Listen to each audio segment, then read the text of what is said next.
When we don't reach our goals, we often blame time. If I'd only had more time. Time really slipped away from me. If I just managed my time a little bit better. And so we tell ourselves that we'll get it right next time, and we commit to finally figuring out this whole time management thing. But what if I told you that you were going about it all wrong? And the reason that you're not reaching your goals isn't because of poor time management, but something else entirely. Frederick Winslow Taylor birthed time management during the Industrial Revolution because he wanted factory workers to learn to live by the clock rather than by the sun. And today, that approach to productivity has taken on a life of its own. Books, blogs, and social media posts are filled with the next best time management hacks, including gems like, Jeff Bezos and you both have the same 24 hours. If he can get shit done, why can't you? But it doesn't really work like that. It's true that everyone has 24 hours, but everyone doesn't have the same 24 hours. Bezos doesn't have to do his laundry, make dinner, call the plumber, or take his attention-seeking dog to the vet. He can outsource all that. Whose daddy doesn't care about the little guy? Is your daddy. And even if you have enough money to outsource all of these things, this story might still sound familiar to you. You jot down a lengthy to-do list for the day, you copy the morning routine of the world's most successful people, and you sit down in front of your laptop to tackle your tasks like a YouTube self-help guru. But then a tap starts leaking, your kids need something, Brian accidentally deletes an entire year's of work, and you're totally exhausted by the time 3 p.m. rolls around. You think that you're procrastinating because all 65 items are still on your to-do list, and so you beat yourself up for wasting time that you could have spent working. And even worse, you think, tomorrow will be different. You'll employ a new time management hack you found on Instagram, try a new morning routine, and finally get caught up on all that work and more, until the same exact thing happens the next day, which gets you thinking someone really needs to have a conversation with Brian. Also, there's probably a more effective way to plan our days, and there is. The problem isn't your lack of effective time management, because time is a fixed resource. However, energy is a different ballgame. In 2006, Tony Schwartz and Catherine McCarthy ran an energy management experiment with 106 employees of Wachovia Bank. They took the employees through a curriculum of 4 modules: body, emotion, mind, and spirit, focusing on strengthening these 4 dimensions of energy. Then they measured their performance against a control group. In the first 3 months, the energy-aware participants showed a 13% year-over-year increase compared to non-participants.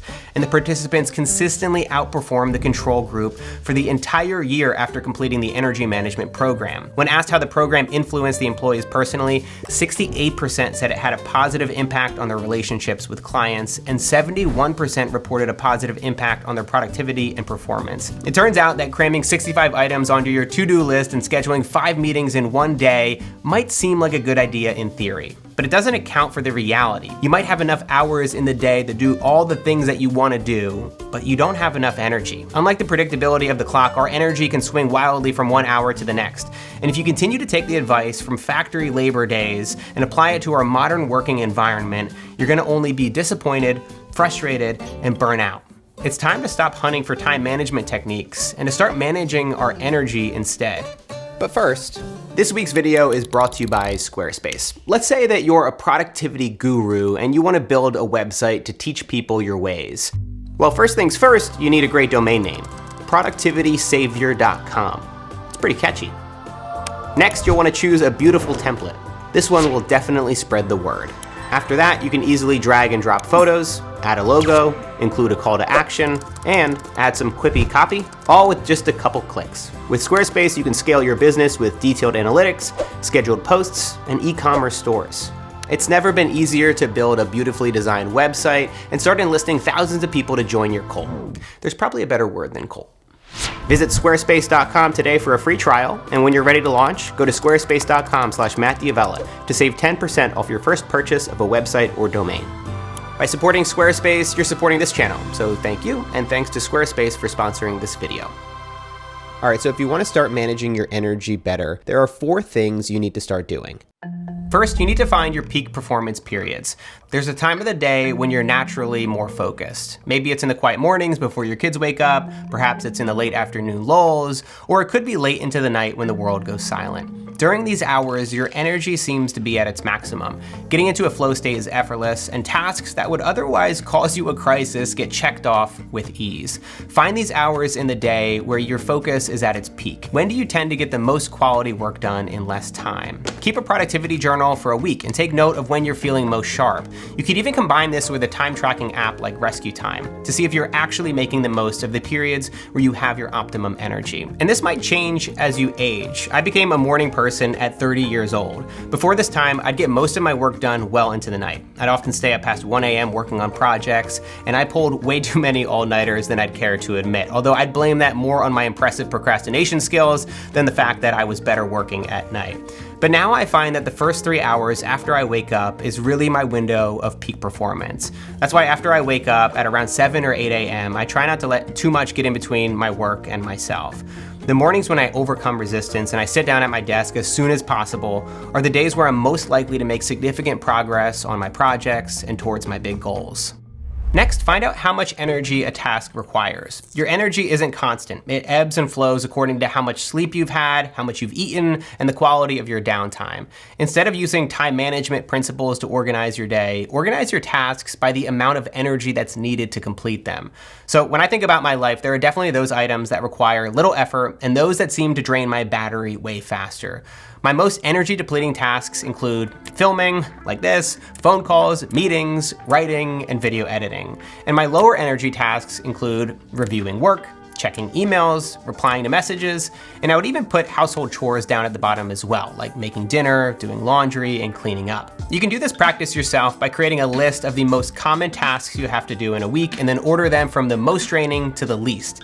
And then from there, you need to figure out how to prioritize your tasks and schedule them into your day. Remember, just because something takes up a lot of energy doesn't mean that it's necessarily an important thing you need to do. So during your peak performance periods, tackle the tasks that have the biggest crossover between most important and high energy.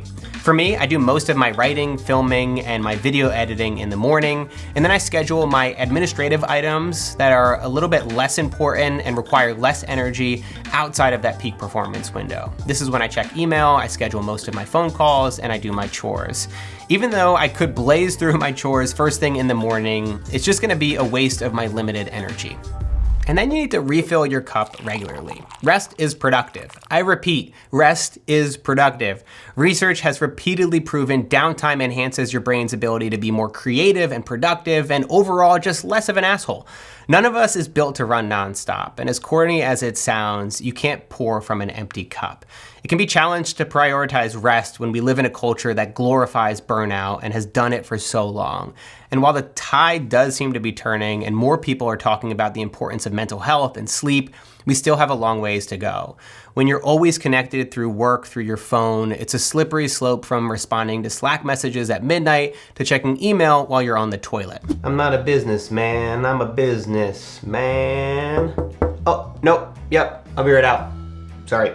This is why you need to be disciplined about rest. To do this, you can make both big and small moves in your life.